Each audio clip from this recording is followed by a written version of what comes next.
If you want to enable USB debugging on Samsung Galaxy A17, first of all we need to go to Settings. Scroll down in Settings in order to find About Phone and go ahead and open it.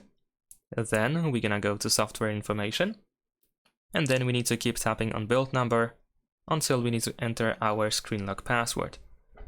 And then you should see this Allow Development Settings, so press OK, and then we have Developer Mode has been turned on. So now we're gonna go back to Settings and then scroll further down in order to find Developer Options. In here, we need to look for the USB debugging option, which in my case is over here. However, it seems to be disabled.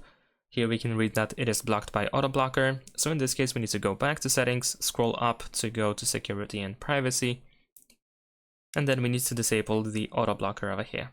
So tap on the switcher, enter the password, and once it is off, we can go back to Developer Options in order to turn on USB debugging. Thanks for watching, leave a like and subscribe.